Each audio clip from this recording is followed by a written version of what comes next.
Бяхме близо до брега. Италианските власти предупреждават, че край брега на остров Джилио е заложена екологична бомба, като горивото на второто измерение за лето. Спасителите се грижат, а първо време да изпомпят, а след това корабът ще бъде изправен с помощта на огромни надуваеми платформи. Браво, мама. Български шофьор на камион беше задържан в Австрия, след като митническите власти откриха 110 кг хероин в автомобила. Мъжът отрича да е знал, че наркотици. Стойността на пратките се изчислява на около 8 милиона евро и се смята, че е предназначена за клон. Събитията в Либия, които свалиха от власт Муамар Кадафи. Днес Триполи, покойният диктатор, отново гледа от всяка стена, но не от красиви портрети, а от стотици графити по стените. Репортаж от Триполи на Светослав Иванов и оператора Той е нарисуван като мишка, силовете му са като врати плъхове с големи уши. Прилича на Осама Бен Ладен или изяден от лъва на бившата футболна лига на Англия, който авторът на тези графити е припознал като символ на опозицията. Тези момчета са сред авторите на графити по стените на Триполи.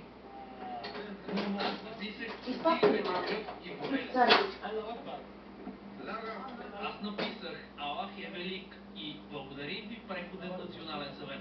Боянче, ето мамо царевич. Разделения площад графитите са значително по-малко. Тук обаче има охрана, която позволява по стените да се закачат само плакати с мъченици, загинали за свободата на религията. Искаш царевичка? Айде.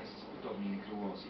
За сигурността тук отговарят няколко въоръжени доброволци по съседния квартал, които патрулират с автомати Калашников, спират колите, искат документите на шофьорите и общо взето разпитват минувачите кой, какво, защо.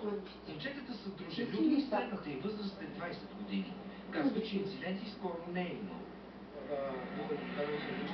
В момента в Триполи всичко е наред на 100%. Много по-добре от времето на Кадафи. Благодарение на Бога нямали сме никакви инциденти напоследък. Никакви. Това обаче не е цялата истина. Преди седмица в центъра на Триполи загинаха петима, след като две групи бивши наставници се скараха кой има по-голям принос за свалянето на режима. За BTV новините Светослав Иванов. Либия след Кадафи. Темата продължаваме сега с Светослав Иванов, който прекара последните дни в Триполи. Светло, добър вечер. Добър вечер, колеги. Да допълним репортажа. Какво се случва в Либия година по-късно? За да допълним репортажа наистина, задача номер едно пред преходната база в момента е да вземат пушките на тези момченца, които видяха. Въпреки че тези бяха добронамерени.